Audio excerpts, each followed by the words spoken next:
I was a buyer in the space. I worked with Dan Meisner, and so we were buying, promotions on podcasts for other podcasts. And basically everyone was lying to us in this industry. I don't care who you were, all the way down. Nobody had a clue what they could actually promise. They were just giving us a number.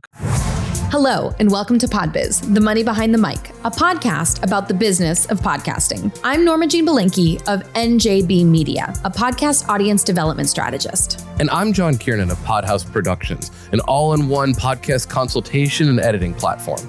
We're co-hosts on this journey into the world of podcasting as a monetization tool. Whether you're building branded content, scaling a podcast network, or you're just getting into the podcasting industry, PodBiz breaks down the strategies, tech, and mindset behind podcast success. We're bringing you insider tips, real talk with industry professionals, strategies that actually work, and talking all about the things that we've seen in the trenches. So if you're ready to go beyond the downloads and build real impact with your podcast, then hit subscribe and let's get down to PodBiz. Welcome to PodBiz. Today we're joined by Sean Howard, founder of Flightpath. Sean, how's it going? It's going great. I'm really excited to be on here and get to talk to you. We are so excited that you've joined us here today on the show. Let's get straight into it.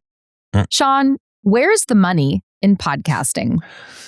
My focus is publishers. That's I was a publisher, sort of still am, right? I started Fable and Folly. It's a sort of early indie network for fiction podcast creators.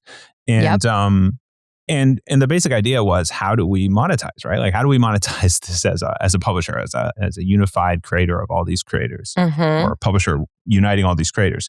And it was a journey, right? It was not a fun journey, right? Like trying to figure out how do you connect with agencies? How do you get at the table of a brand?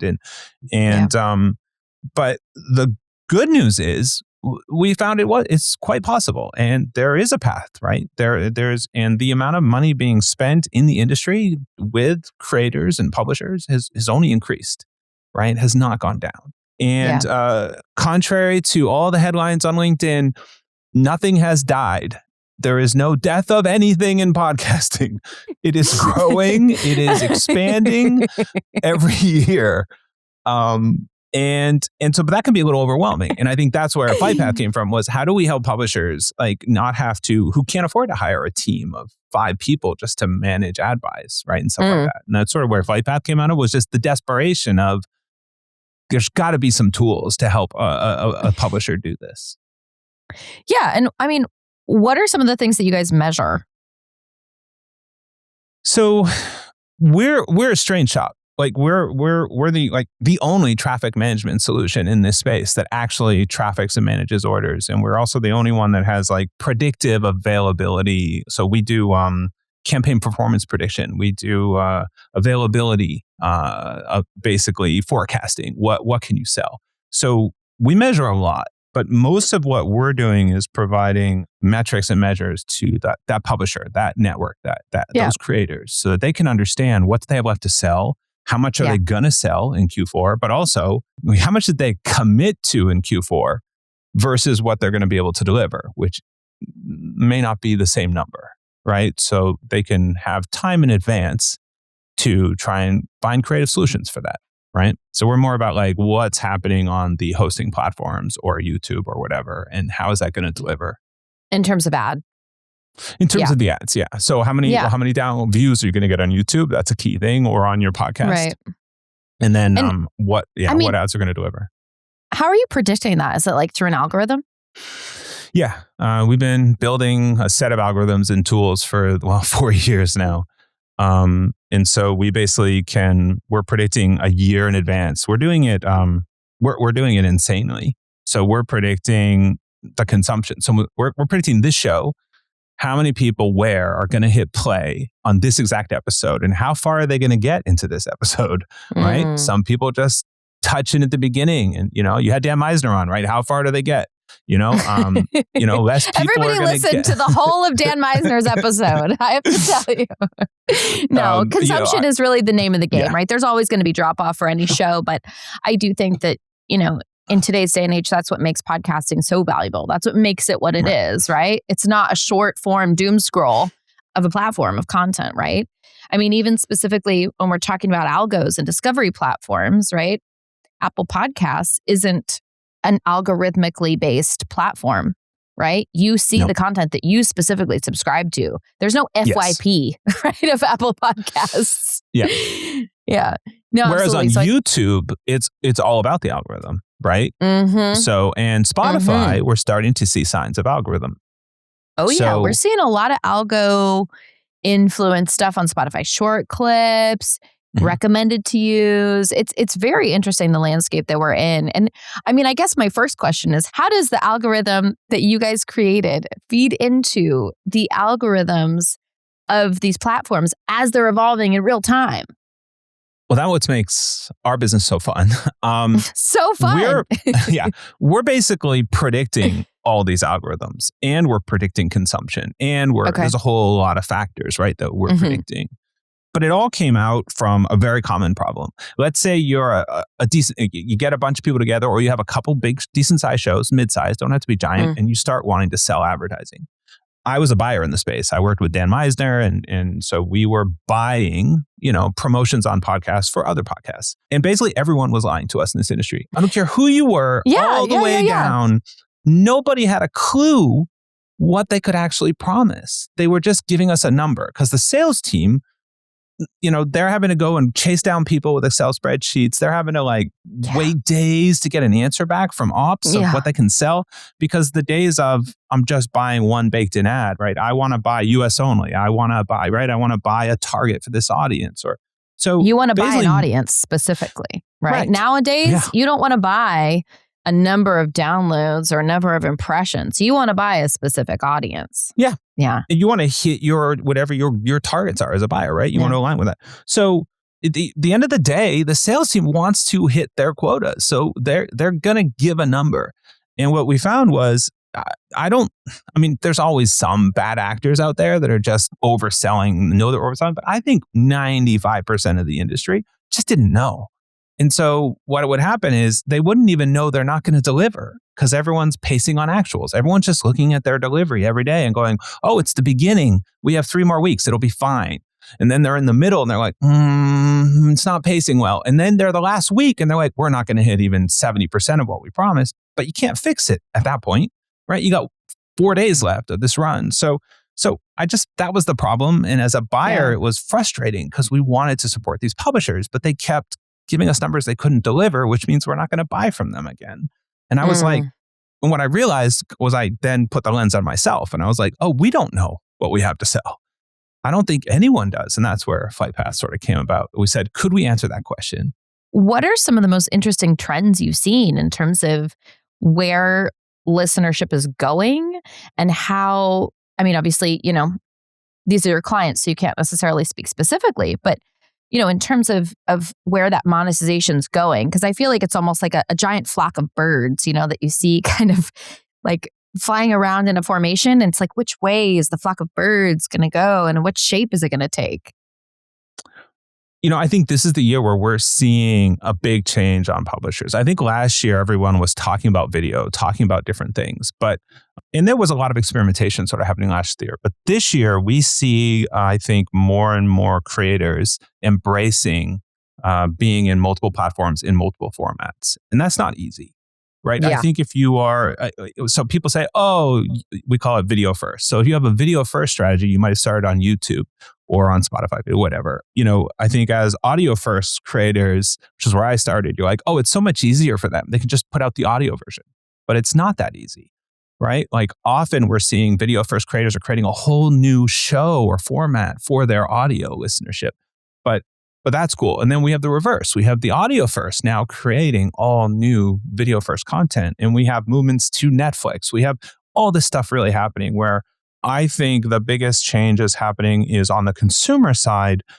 I want to listen and support the creators that I love in different formats, right? Depending on what I'm doing, right? Like YouTube is annoying when I'm outside running, but really great when I'm washing dishes, right? And so I think we're seeing a change really happen. And I think we're seeing this year creators start to step up and realize there's a real growth by embracing multiple channels.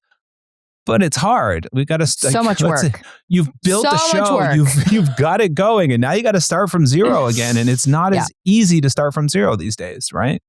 No. It's definitely one of those things where your audience doesn't always cross platforms with you, right? No, you'll listenership have a change in audience. Yeah. That's real. Yeah. That's very, very real. And so it sounds like what you're seeing is diversification and that regrowth in real time. Yep.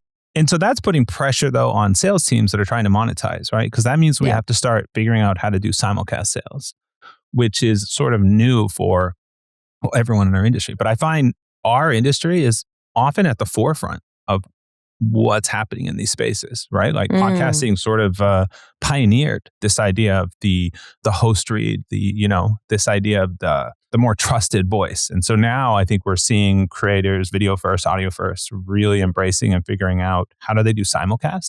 How do they also take relationships that they have, where they have a buyer that really loves their show, they have a good relationship, but that buyer has never done audio before, or vice versa. They've never done video. And sometimes these creators are becoming that first experience for a big buyer, right? Moving into a new space. So I don't know, a lot of fun this year.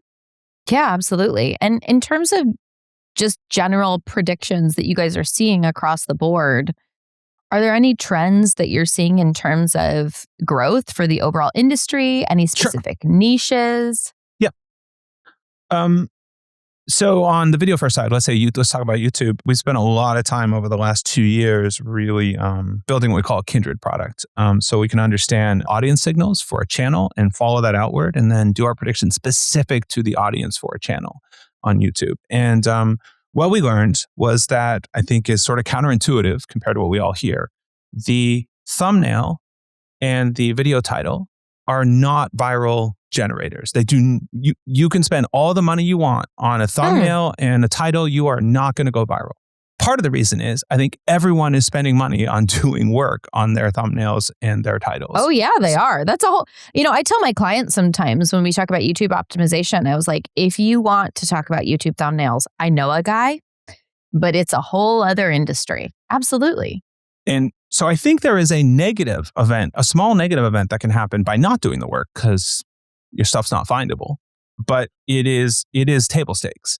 There are signals that can generate and you can predict a viral event from. Can't share what those are right now, but you can see. I was just about to say, no, don't leave. What are the signals?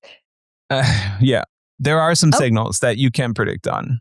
Okay, and just in terms of general discoverability on YouTube, if it's not thumbnail and title, I mean, can you give us a breadcrumb? Sure.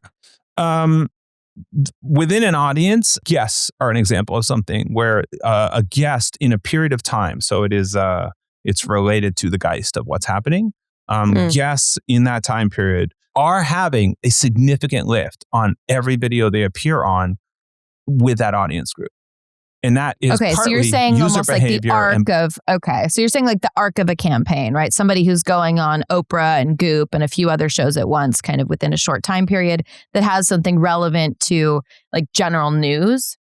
Is that a good example? Not always related to general news. There's just this person, it could be celebrity, it could be whatever, it could be a name you don't know as well, is just in the geist right now with an audience. They might be a YouTuber who is hitting right now, right? And sounds like a book tour. That's what that sounds like. It can be. Okay. It is. But when I say multiple, I'm talking about appearances 2 or greater, like what we do in our analysis. We take very low data points, do a bunch of math. But so they are starting to do appearances. And when they appear, this audience and the algorithm is promoting it, right? The algorithm saying, ooh, this audience is going to like this. So there were other signals like that. It's stacked. Yeah, where the algorithm is saying, so Google is famous for saying, we do not find viewers for your videos. It's not what we do, right? We find videos for an audience. That's what the algorithm does. When you finish watching a video, there's all the stuff the creator throws up at the end to try and keep you on their channel. But off to the right are those first 5 to 10 other videos. Yeah. That's the algorithm. And that's the rabbit hole. We all click on it without sometimes even realizing we've clicked on it. And that's the algorithm driving you down the route.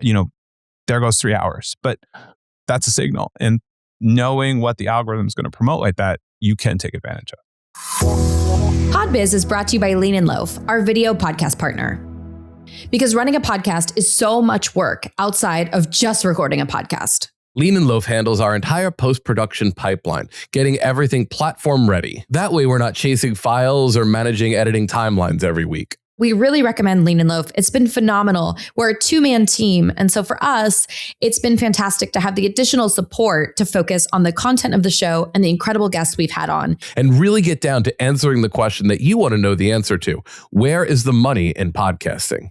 Lean and Loaf is trusted by some of the biggest names in the podcasting industry. So we're in really good company with folks like iHeart, HBO, and Netflix. If you want to take a load off and take your podcast to the next level, head on over to leanandloaf.com.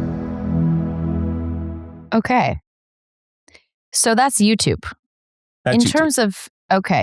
terms of podcast predictability, that looks a little bit different, doesn't it? Much different. So in YouTube, so YouTube is launching DAI, right? Which is great. Dynamic ad insertion, right? Really great for publishers. YouTube back catalog is active, but not as active as we see in podcasting. So in podcasting, depending on your show and the type of genre, but generally you're going to see between a 300 and a 400% potential increase in revenue potential when you turn on DAI, because the back catalog is so much more active, right? Yes. A lot of us start at the beginning. Even on shows that are an interview show, we will go back and cherry pick some things to listen to. Absolutely. Or just listen to the whole thing. Yeah, I mean, I can't even tell you how many times in between, like, ladies and gentlemen, buckle your seatbelt on an airplane, and like actually putting my phone in airplane mode where I'm like frantically looking at some of my favorite shows and I'm like, get downloaded before I have to airplane mode, right? I think that's very real. And we don't see that kind of behavior on other platforms and other mediums. No, we don't. You're right. And so we have this, like, call it green, whatever you want to call it. This back catalog is so powerful in evergreen. podcasting. Totally. Evergreen. Thank you. And so that basically means that what we look at, what we see is there are also behaviors where there are groups of users that consistently stay in the back catalog on shows. Like, they start in the back catalog. You know what I mean? Like, you could have 400 episodes. Okay. They're going to start episode 1, and on a closely related show, they're going to start on episode 1 again. This is what they do. Do you think I have that's a friend that will only read things in order, and she's still at the Korean War, so I can't talk to her about anything after the Korean War. Do you know what I mean? Like, she's just wild. It's like that. Yeah. Okay. Do you think that's because some directories allow you to set your settings most recent or from first episode? Do you think it's a directory created phenomenon? I don't have a great answer. I think part of it is what's not there. There isn't an algorithm. I think it's hard on YouTube. Yeah. YouTube is designed to not let you work your way through. Yeah. Like, it makes it so hard. Unless the creator tries to create a playlist for you, it's just hard. It wants you to go off and down the rabbit hole. Whereas I think, in podcasts and a lot of these apps that we have in podcasting, they're much more you're in control. Like, because it's much more music based. You pull it up and you want to listen to the tracks in order or not in order, right? It's that sort of mentality. And so I think that applies a lot. But I also think there's something about podcasting and about, we often, and you've talked about on the show, this idea that we have this deeper trust relationship, right? When someone's in my ears and we're listening, and I have specific parts of my day where I turn it on and I prepare to turn it on, that's very different. And so there's more, I think, we're more actively engaged in what we want to listen to in those moments than we might be on other medium. Because we chose it. Yeah, but we also want to choose it. I don't know what it is. Yeah. Like, I started Jamil's It's more of a direct show. relationship. It almost reminds me more of a phone call, right? Yeah. I think for me, when I think about it, just hearing you say that, it's almost like social media is almost like we interact with it more parasocial, but more similar maybe to TV. Whereas podcasting, it's almost like you're talking to your family, right? It's the same. Except I can control what topics we talk about. Exactly. I can control what time. Mom, shut up. Right? Be quiet, Mom. No, but it's definitely one of those things where I think that there is, and I'm sure in 20 years when the world, catches up or we all kind of look back, we'll see that, psychological phenomenon having been studied in terms of how we interact with technology. But it is something that I think we're all kind of speaking to. It's very interesting. And podcasting is so specific because it's also like even, in audience development and growth, right? Which is my wheelhouse, right? Once someone's subscribed to a show, they're committed. Yep. There's a high likelihood that they could unsubscribe, but the churn rate is much lower than, a doom scroll influencer situation. 100%. Yeah. And I'm subscribed to so many people on like an Instagram or a TikTok. Well, I had to delete TikTok because I wouldn't go to work anymore. But I have to wait for the algorithm to hit it. So, you know what I mean? Most of us don't tend to go in and cherry pick. My favorite friend's here again. Right. It's like somebody dropping in. It's not being like, oh, hey, I want to call that friend. Right. Podcasting is like, hey, I want to call that friend. So when we're talking about the difference of user behavior, Sean, do you also look at device? Does that kind of factor in? Yeah. I think that it doesn't. Like, I think a lot of my business it's around how do we make money for a publisher, right? So what the sales team can sell is generally what we're focused on. And a lot of there's not many DAI ad platforms hosts that will support targeting an ad based on device. So it has happened. It does come up.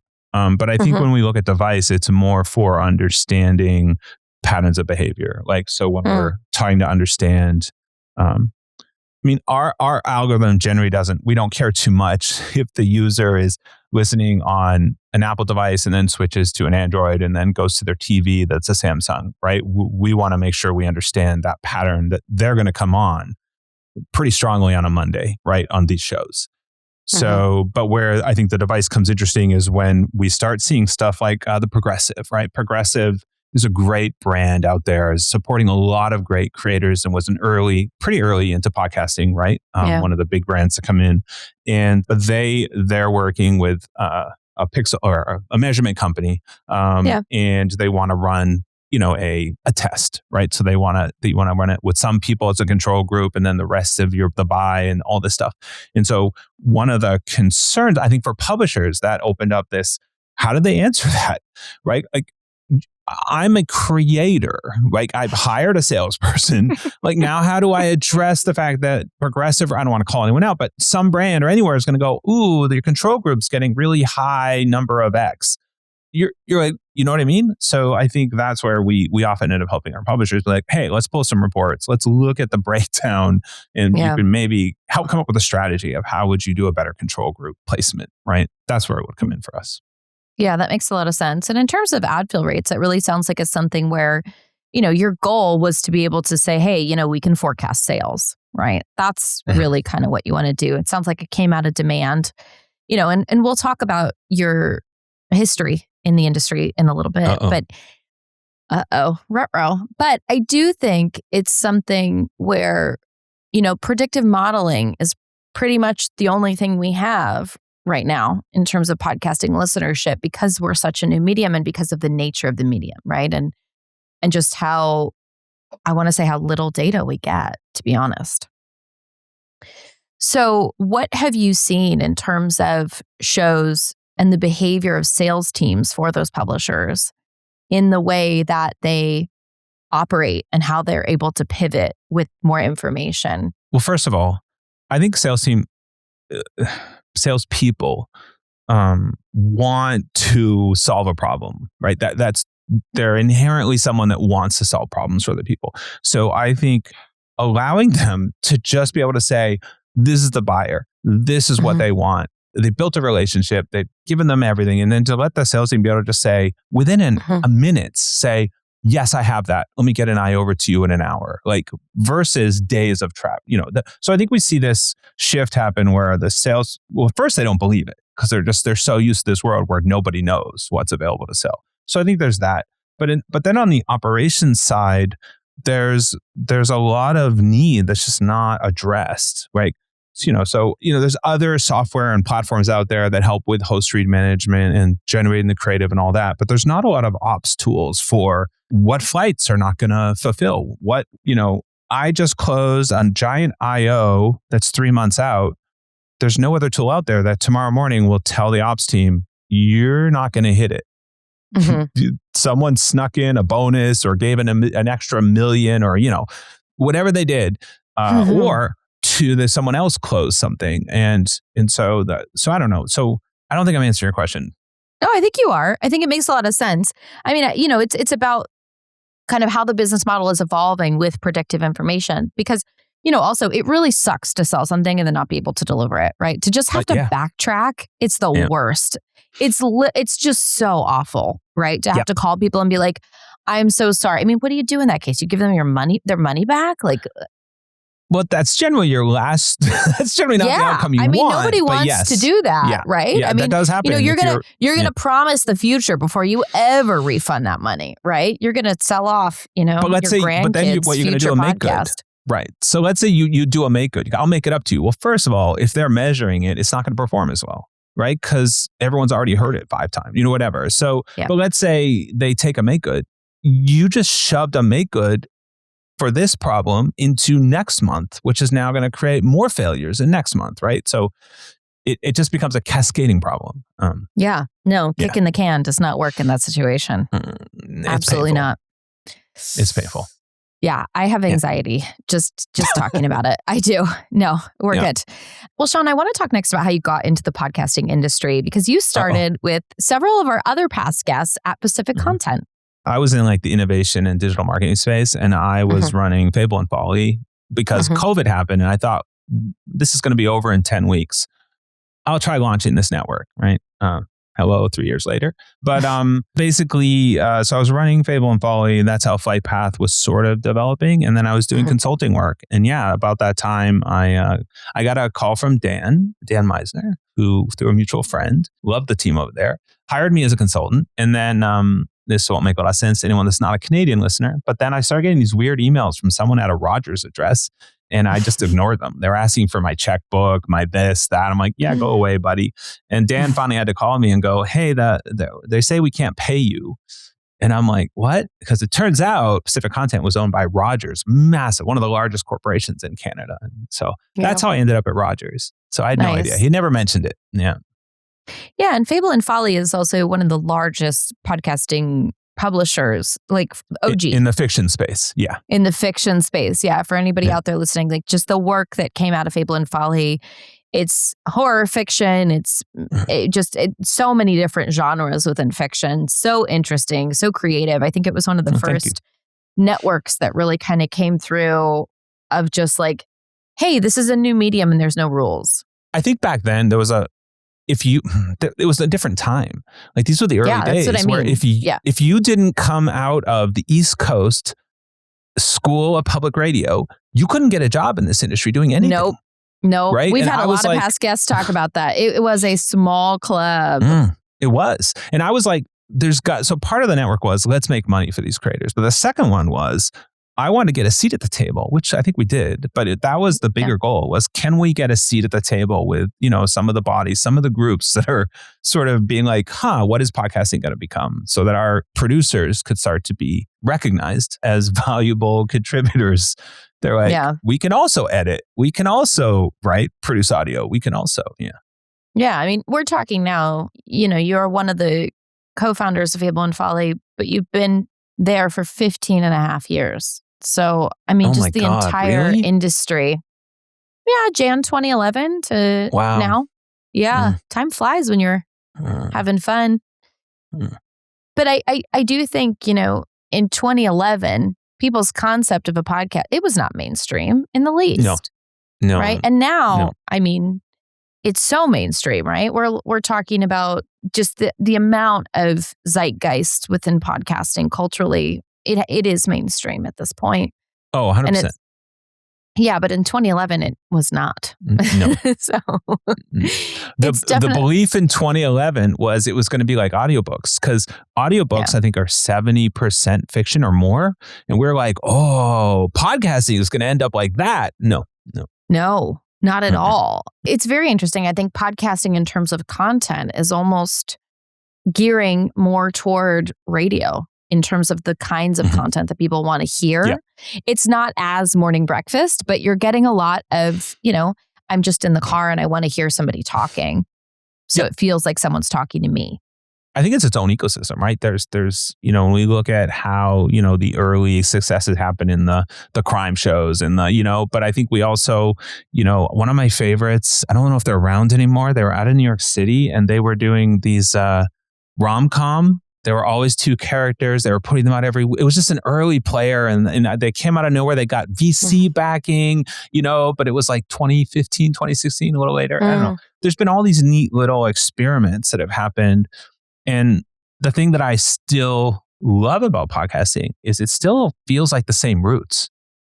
I can still meet other people that have been in this or even just joining now and be, the people just joining now are often surprised. They're like, they can reach out and ask for help, Yeah. But the core podcasters, we've always lived in that world where, we did trades, we support each other, and it's been a neat journey. I didn't realize it was 15 years. Dear God. Well, I do my research. I do have to say, though, I think it's something where, podcasting itself, we're still a bit scrappy, right? It's like we are. And I think that's for the only reason that the people who are working in podcasting, right? Because we haven't even had a generation of people who've had a career in podcasting and retired, right? So everybody who's working here started out in Scraptown. Like we had to bootstrap it and we did, and we figured it out, right? And legacy media joined and, audiences joined and it all kind of, coagulated into where we are now. But the people who are professionally working in podcasting were around early days, right? Yes. Or pivoted from an industry where podcasting didn't exist when they started their career and then they had transferable skills and moved over. So I think that spirit of scrappiness is still 100%. And I think we're starting to go, we're going through the different phases of media becoming mainstream, right? So we're, early on, everyone just ignored us. That was, a big entertainment brand or company, right? Like traditional media. But then we saw the celebrities would try to dabble and we all laughed. We're like, oh, that's not going to work, And now we're seeing celebrities really take. Right? Like, it's just from 2011 till now, right? There's this, I think more and more of the shows we consume, are related to the parasocial relationship we have in other media. Yeah. And so I think there's more changes coming, right? I think video is one. But I agree with you. There's still something in podcasting that is a little different than other forms of media. Yeah. And I do think it's a combination, right? It's still a young medium, but it's also that it's so personal, right? And people love the creators that they follow. And they want to, it's almost like early days of social media where people feel like invested in the creators that they 100%. Listen to, and they want to, they actually want to invest, right? With their time on the ads or, with creator memberships or with, a plethora of other things. It's wild. The number of people, I think it's still the highest where podcast, nobody loves ads, right? Like, if we had our druthers, right? But I think the percentage of people that say they listen to the ads because they know it supports the creator is the highest in podcasting than any other channel, or was at one time. I think it still is. Well, I think also the concept of a host read is very unique to podcasting. Yes. Right? And that trust, just transferring that trust is unique. Right? Yep. I mean, even on Instagram and TikTok, when you see brand deals like that, it doesn't translate in the same way. You're not getting that emotional, like, hey, here's the story behind this, and here's why I like it, and here's why I think you'll like it. And, it supports me being able to create this content.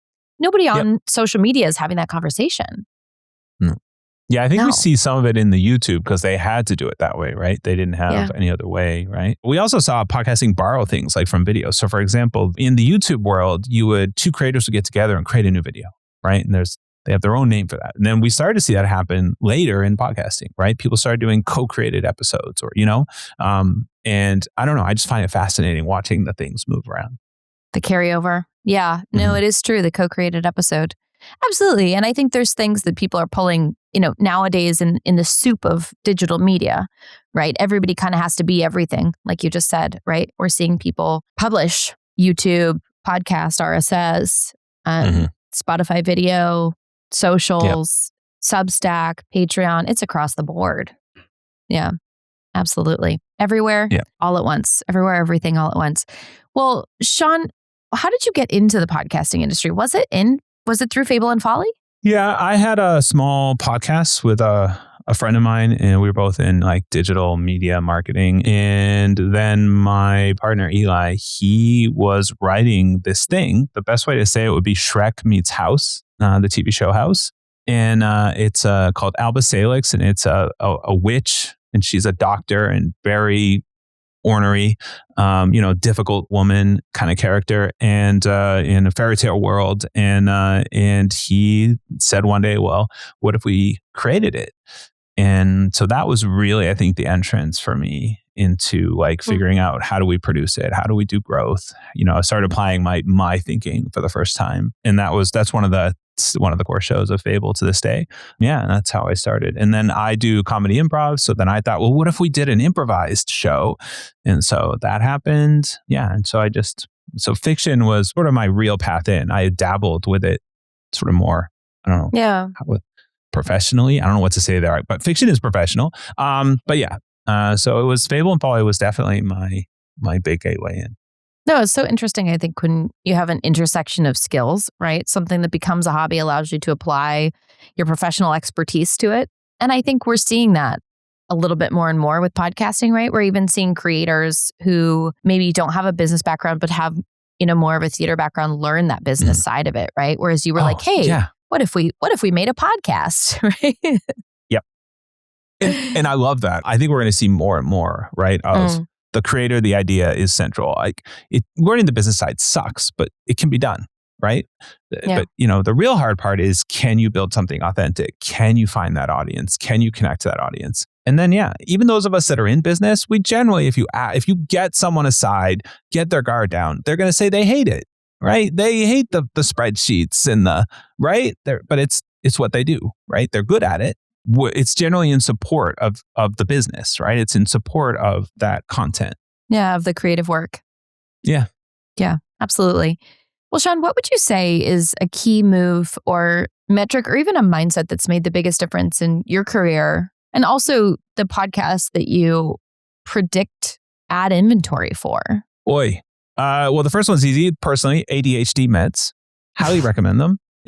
Highly recommend getting tested. It's not really an answer, but we're a bunch of like geeks with strategy and math and tech. And we were like, all we need to do is just show everyone that the problem and then they can fix it. And then what we learned is no, because people don't look at it, or they do look at it and they don't understand, well, what do I do now? I know the problem. What do I do? And so that we invested a lot of time into like, let's outline, let's give them all the tools where they can figure out the best way to fix it before the problem happens. We thought, solved it, walk away, we're done. No, nobody does it. Nobody, right? They're just like, we have meetings. They're like, can you show us again? Yeah. So we basically just got to the point where we're in London, we're launching Revenue Optimizer, where we'll basically take over campaigns and maximize the revenue for the publisher and solve the problems and daily reporting and all this stuff. But it's been 4 years getting to where we could actually then do that. But that was the biggest takeaway for me was just having the insider information is great. Mm-hmm. But then knowing what to do, but then if there's a lot to do, right? Because everything cascades. If you're going to fix one order and you have 500 orders and 300 campaigns, one change. So anyways, it was this realization that you sort of we have to do the dirty work, which isn't as fun, which is just how do you execute it all the way down? Yeah, no, absolutely. And I think it's also one of those things where telling someone what to do and doing it for them seem parallel, but a lot of the time, you just have to charge more and do it for them. Well, I like the charge more part. We need to have dinner and you need to talk to me. You need to yell at me about that. I'm so bad at it. Amazing. Well, Sean, what would you say is something that people don't know about what you do? Most people don't know that I have a comedy improviser background. I'd say that's one thing. A lot of them don't know I have Fable and Folly background. I think that when it comes to the business, I'm not a developer. I was a strategy. I just did strategy and marketing. And so basically it was the easy job, right? Create some PowerPoints, walk in the room, close the deal. No, I didn't have to get my hands dirty. And I've had to learn over these 4.5 years. I just started learning. I had some programming in college, but I had basically learned how to become a developer. And that's brutal. It's been great. Enjoyed parts of it. But a lot of the code I still write, which I'm trying to do less and less of as we scale. But yeah. Wow. So you programmed Flightpath. A lot, not all of it, but yeah, quite a bit. Okay. Yeah. No, I didn't know that. That makes a lot of sense.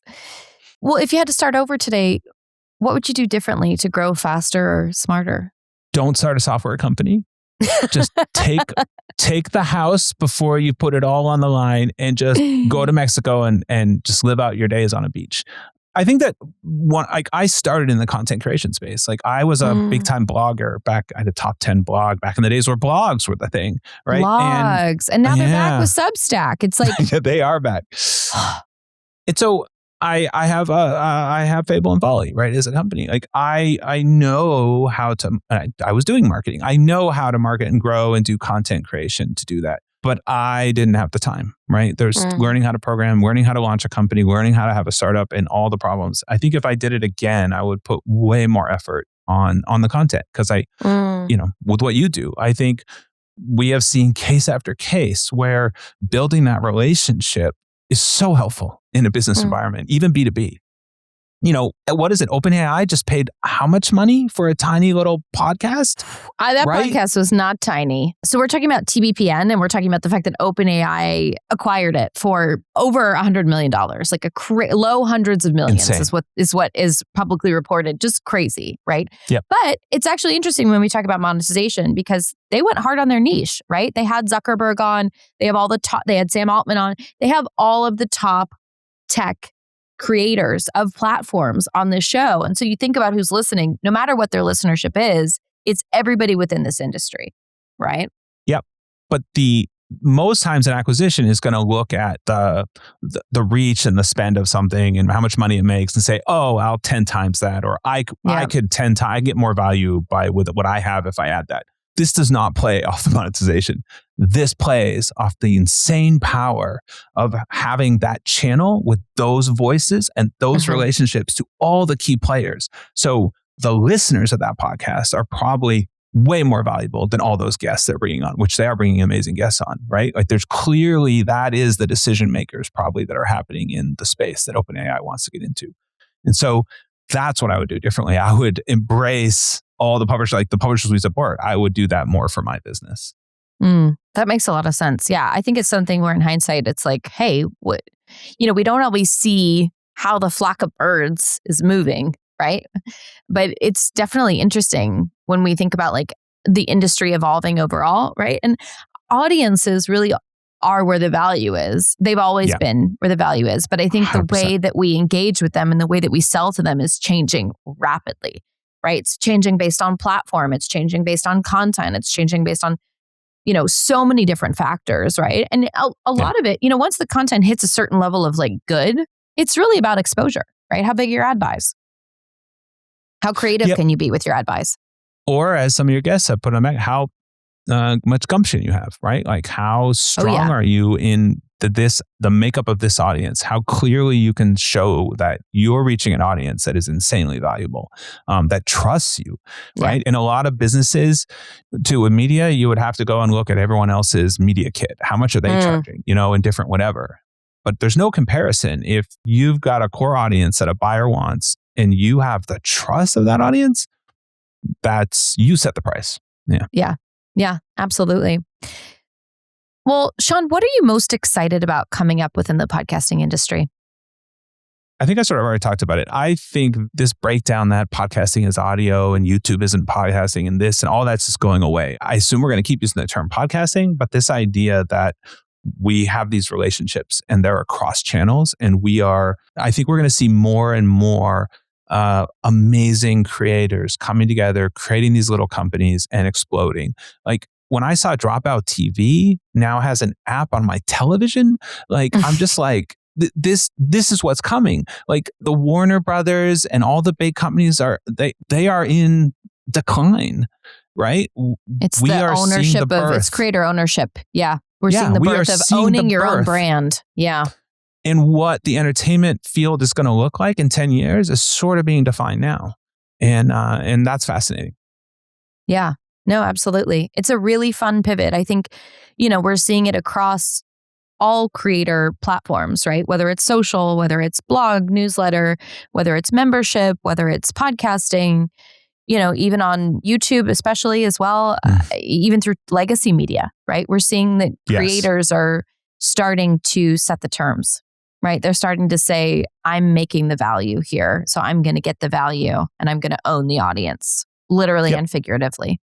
Yeah. And they're putting together really, like you've had a lot of these guests on talking about all the different ways that you can monetize, that you can build value. And then, and I think I think it's going to be, just like the big entertainment media conglomerates, we're multi-channel everywhere. That's what we're seeing little creators do, right? Yeah. And building companies worth hundreds of millions and more. So I think it's exciting. Yeah, we're definitely living in the future. Well, Sean Howard. We can talk to our phone and our cars drive themselves. We are literally in the Jetsons. We're in the Jetsons. Well, Sean Howard, founder and CEO of Flightpath, thank you so much for joining us here on PodBiz. It was great to be here. Thank you for having me.